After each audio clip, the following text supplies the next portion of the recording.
Hello and welcome to Cha-Ching Chats, episode 4. And we are here. I'm Sarah, I'm Cheryl. and we are here with our guest. Marcus Dixon's Pickens. And a lot And of you that are resellers will already know who Marcus is. And I am super, super thrilled that we have him here today. The three of us have all grown our reseller businesses and other avenues over about the same time period. So yeah, for the last 3 years, we've kind of all, I've known Marcus and I've known Sarah, and this is big for me because Marcus and I have both been growing and hitting six figures and stuff, and it's just been exciting to be part of watching him grow and watching Sarah grow. And so yeah, I'm super excited about doing this one.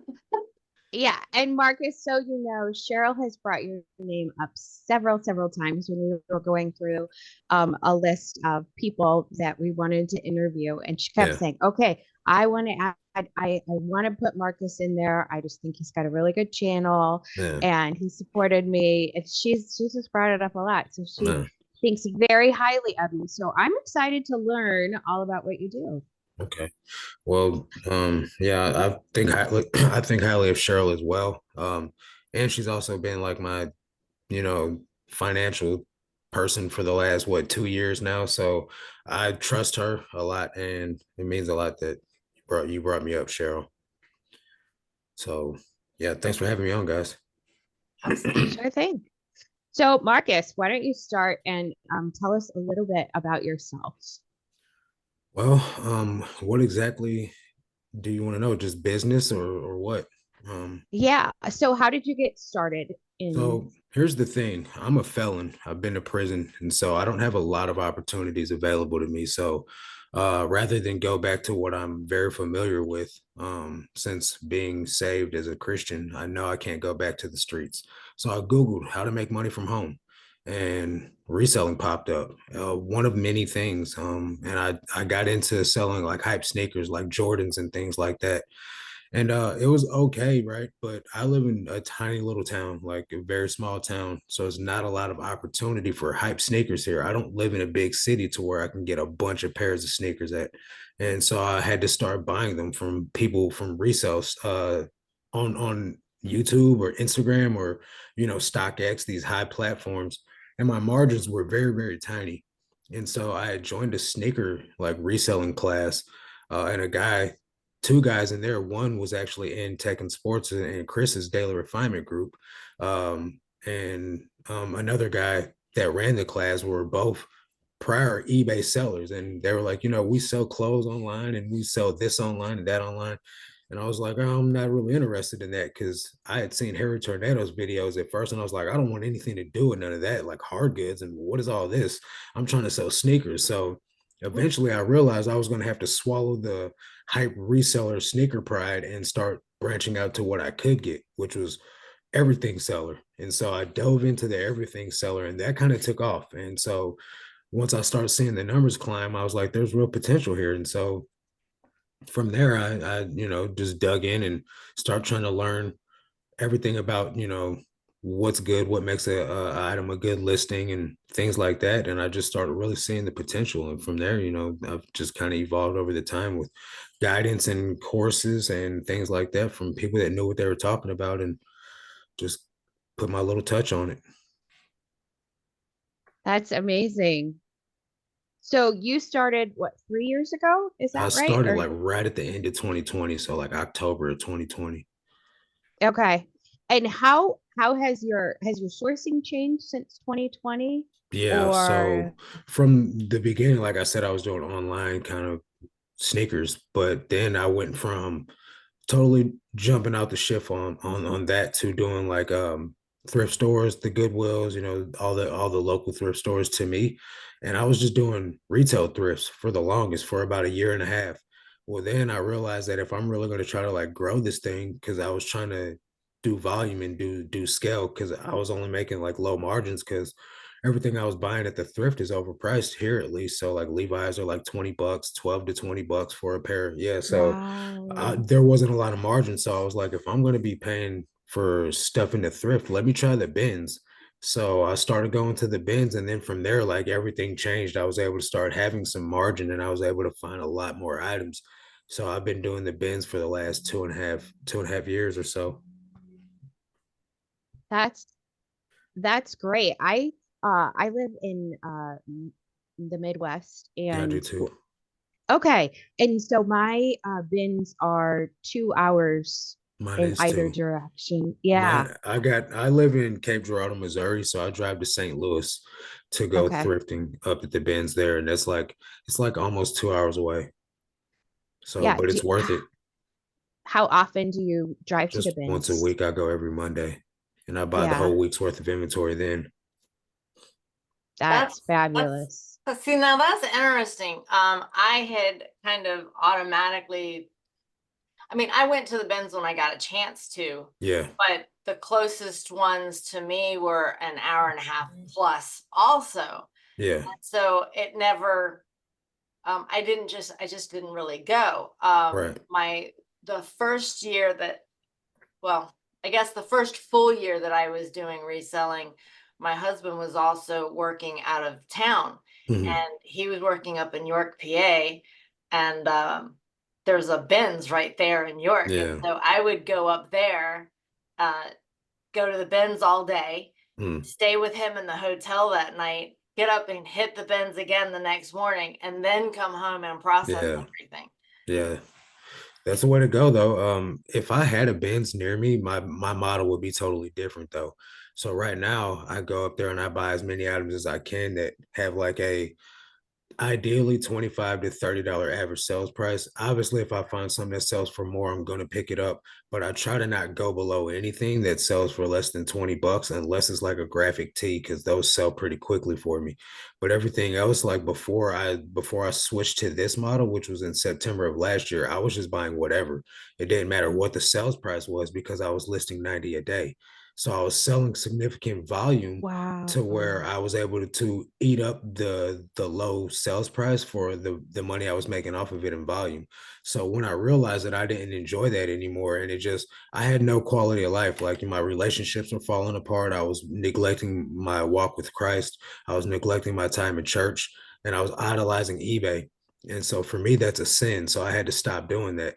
And now I do 20 a day, and I'm still having pretty much the same results as I was with selling items that sell for more money and listing less of them instead of doing 90 a day of just random crap.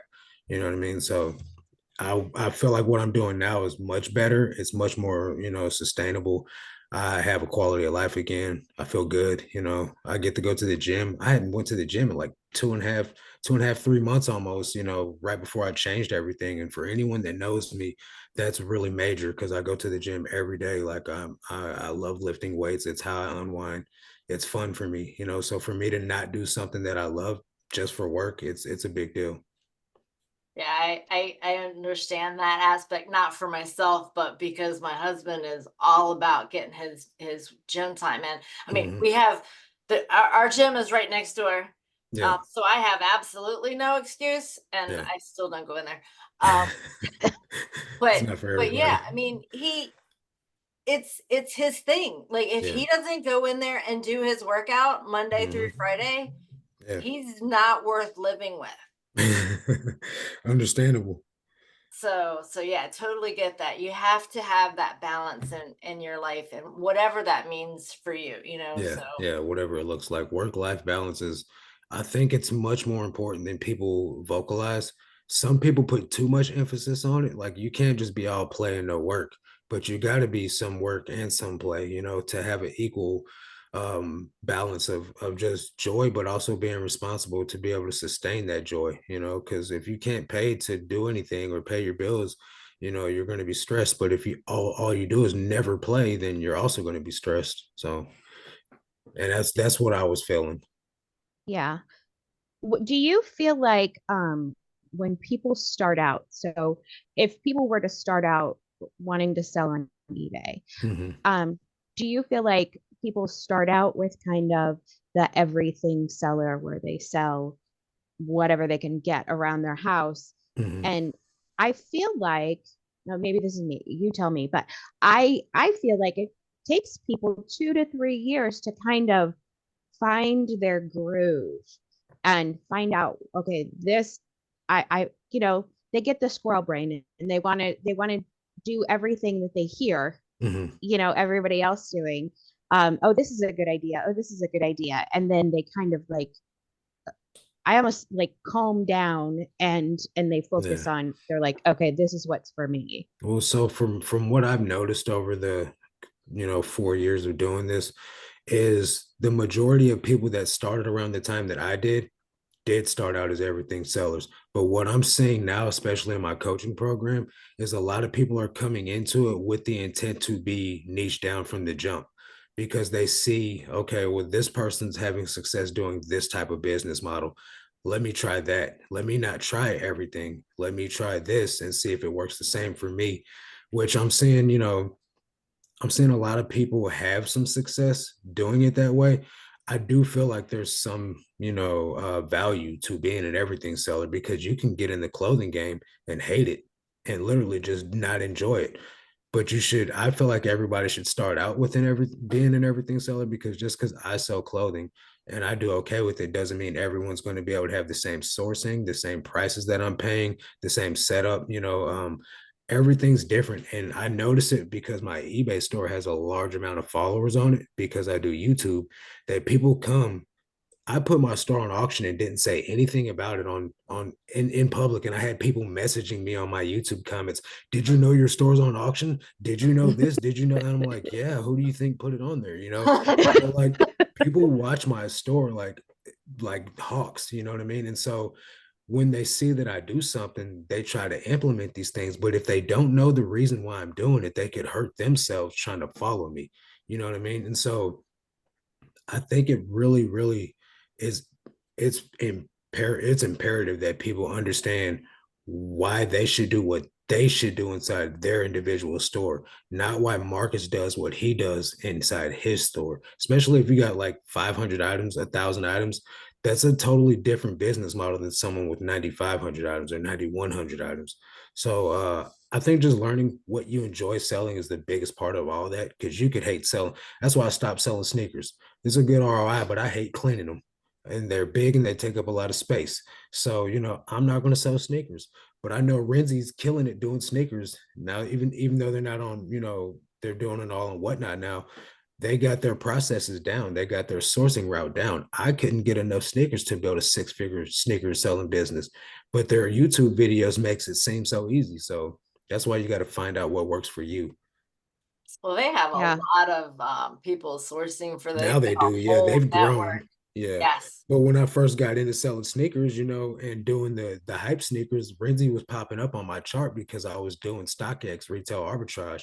And that's how they got started, was being in Marshalls, TJ Maxx, Ross, like legit buying the shoes in the store, selling them while they were in line, cashing out on them. You know what I mean? So I was like, if they can do it, I can do it too. But I couldn't do it because not everything you can't replicate everything the way that everybody else does, especially as popularity grows. My channel doesn't help. There's a lady that sold her house and moved where I source at simply because of my videos. How extreme is that? You know what I mean? So, Wow. you can't say that we're not affecting the demographic out here. I feel the firsthand effects of my channel when I go source. People are like, I drove from over here just to come source at this Benz because your videos. And while that's great and all, I feel the effects on my personal business. And I'm not even Right. huge. So imagine if I had 100,000 subscribers or something like that. So, you know. Well, I mean, I guess that's probably why Tech was always, he kept his face hidden. Yeah. Nobody knew who he was. Yeah. He didn't come out and start doing videos until Mm-hmm. after he stopped. Yeah. Yep. The cat's out of the bag though now. So because even in 2020, when he was having inventory brought to him, you know what I mean? Like the days of him going out to the thrift and his 55 store thrift route and all that, I bet you if he was to go out there and do that now, yeah, he would still clean up because he's got the Oh, knowledge. He's got the knowledge, but I don't think he would do as well as he was doing because there's so much more competition. Now maybe he could. I'm not sending shots or anything like that. I'm right. just saying there's so many more people doing this stuff now that I don't think it's the same as pre-COVID. And for anyone to come in here and think that they're going to have those types of results that he was having, a new person isn't going to come in and just, oh well, Tech did it, I can do it too. No, it's going to take years. He's been doing this 15, 16 years. There's Right. experience that goes into it. Marcus now is not the same sourcer, thrifter slash reseller as I was when I started. I was looking up comps on everything. I was, well, this looks like it'll sell, and then I go look it up and it's garbage. And I'm like, I don't have to do all that now. You gain knowledge as you go along. The items that are my bread and butter now are items that I was like, nobody's gonna buy that. Why would anybody buy that? Now it's like I don't pass this up for no reason, and you learn as you go along. Yeah, it's I kind of funny. Because here I am nearly what I guess I actually started in 2019. I'm still saying 3 years and we're working on 5. Mhm, Um and I still don't know brands. The reason that I sell what I sell is because mhm. I don't need to know brands. Right, right. Yeah, it's I go ahead. when I guess I started eBay um when I was 20 something, and I sold burger baskets. So I Hmm. feel like I've evolved, and I always kind of had like the core niche, but my core niche changed each time I went back to eBay. Yeah, Um, when I had my daughter, then I was selling Vera Bradley bags, yeah. and I would travel to this is when they would have outlet sales, Hmm. many places, and I would travel and send the Vera Bradley bags, ship them back, and then go to the next state Hmm. where they had it, and then I would just process mountains and mountains and mountains of Vera Bradley bags, Yeah. and so that's what I did for a long time, and then um, after I got divorced, then I'm like, okay, let's start over with what are we going to do? Let's go back to what you know. And um, I'm a homeschool mom, and there was a homeschool bookstore, and she was going out of business. And so I would literally, at the beginning, she started her books like, okay, everything in the store is $3, and that includes textbooks. And I don't, Hmm. if you know anything about homeschooling, these books can be 60 to $100, Yeah. you know, for one subject, and we got to cover 8. So, so I would literally at the beginning when she was first going out of business, I would buy like 4 or 5, go home and list them Hmm. on eBay and on a couple of different other sites and see what I could get from them, get the PayPal money, and then go buy some more. Right. And so that's what I did until eventually she got down to where books were a quarter, Mm. 10 cents. And I finally just bought it all Bought it all. because Yeah. I just had enough Hmm. income at that point that I could just do that. And now I'm mainly a clothing seller. Yeah. Um, but now I'm mainly a women's tops clothing seller is like my niche, Yeah. but I do not like selling women's clothes. Yeah. I think it's a hard market, It is. and I much prefer men's clothes, but Mm. Rake and Profit came out years and years ago Hmm. with his courses about how to sell men's dress shirts, and Hmm. that just flooded the market. Yeah. And so I had to pivot, and I was like, okay, well, I guess we'll try a couple women's shirts, and then I Yeah. just completely veered off to that. Yeah. So And I think how you said that you veered off. I think everybody, if they're going to see any type of success, because especially like when with people like myself putting out videos and things like of what I'm picking up, what I'm selling, and all that stuff, uh, there's going to be people that imitate you with rake and profit. The dress you can't sell dress shirts. I mean, like you can sell them, but the market's so flooded that the sell through is garbage on it. So it's yeah, like I put stuff up that I know that I've sold and it continues to sell for me. And there's people that say all the time, I don't see how you're selling what you're selling for the prices you're selling it at. Well, everybody's got their thing that they can do successfully. And that's what you got to pour gas on. If it's working, just go all in on that.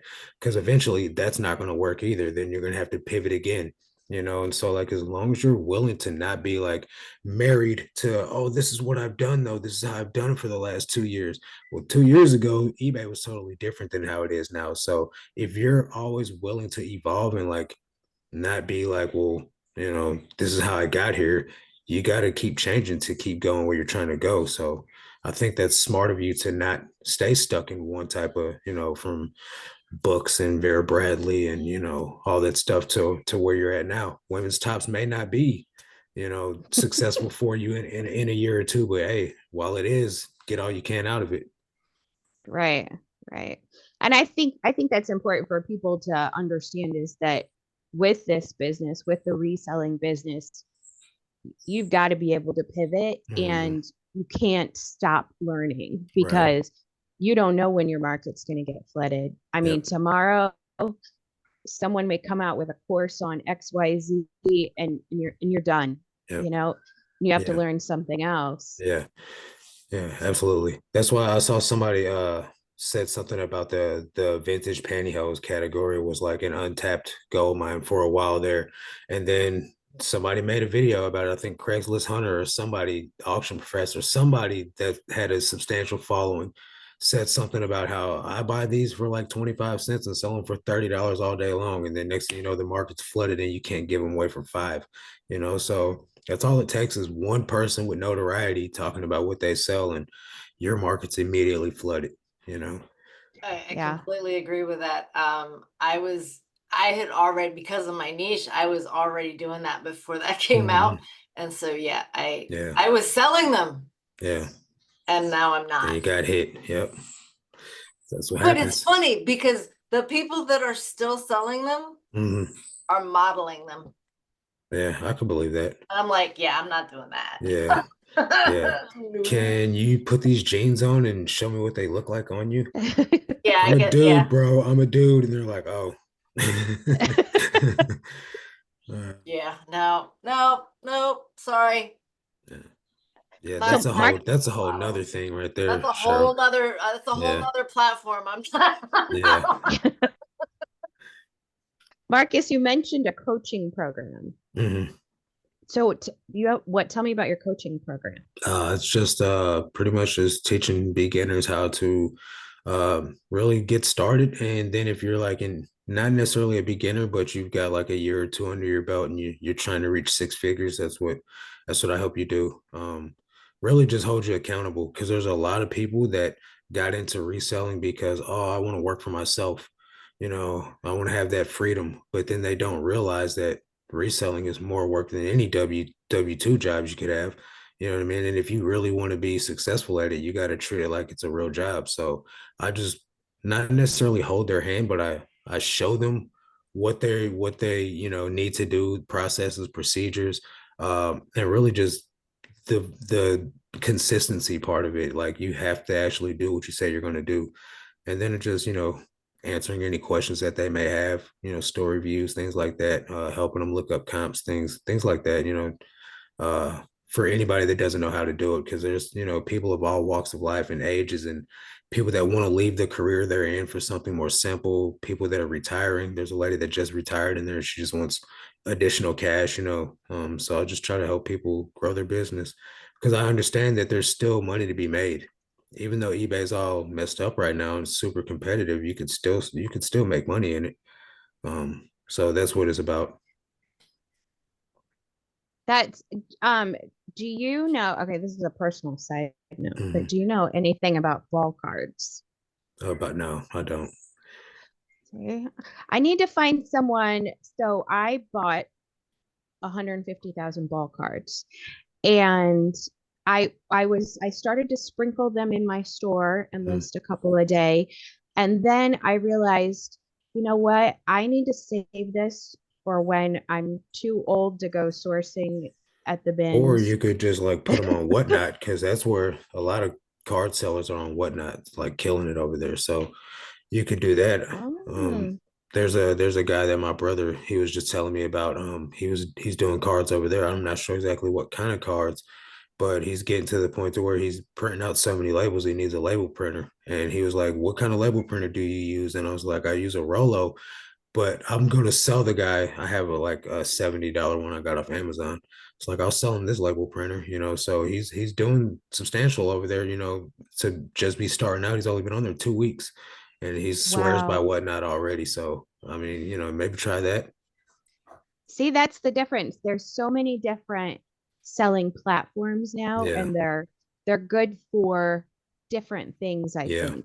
yep. Have you sold on Depop or I'm active on Depop, but I haven't made a sale yet, okay. which is And then strange. But I don't have the option to send offers though. okay. What about Poshmark? I'm doing okay on Poshmark. Last year I got on there about September and I did about $12,000 in the last 4 months of the year. So that's okay. Yeah, yeah. I did Poshmark last year at the end of the year, the live shows.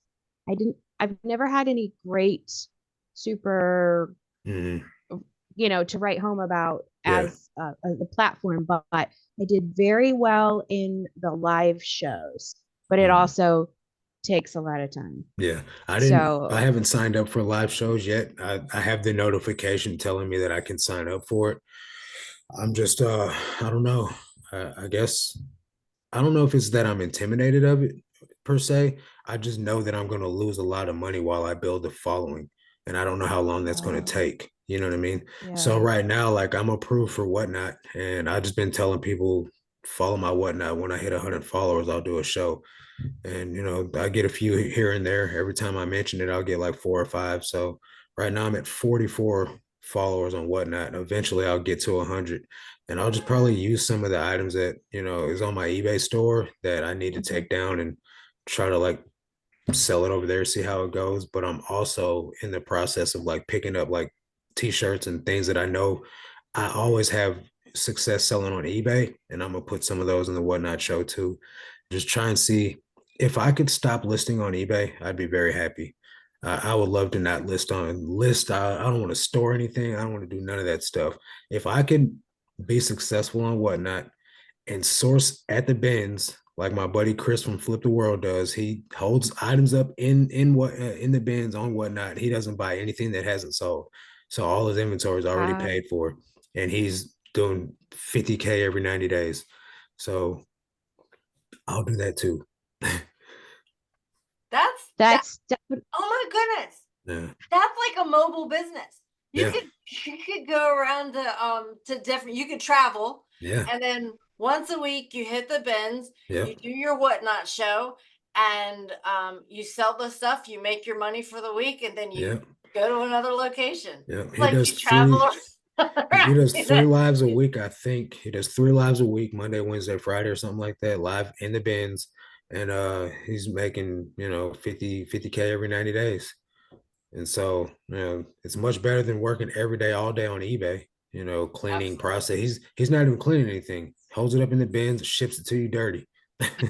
So it is, you get it just how he got it. And I feel like that would save me so much money on laundry detergent. I pay my mom to wash all the eBay clothes, and I pay her water bill and stuff like that. So like I'd save money on that aspect alone. So, it's you got to evolve with the times, you know what I mean? And like if there's a better way, because everybody's like the thrift stores are so high, well, you can eliminate that problem totally by just having the person buy the item for you, and then you just make whatever little profit off of it that you're going to make and move on with it. Yeah, you got to do volume, but at the end of the day, like you don't have to buy anything. You're not out of any cost of goods. You know what I mean? Like, so it's all good. It's all profit. That's crazy. I think it's genius. yes. We are gonna you were talking about traveling. So we are gonna stop our podcast right now.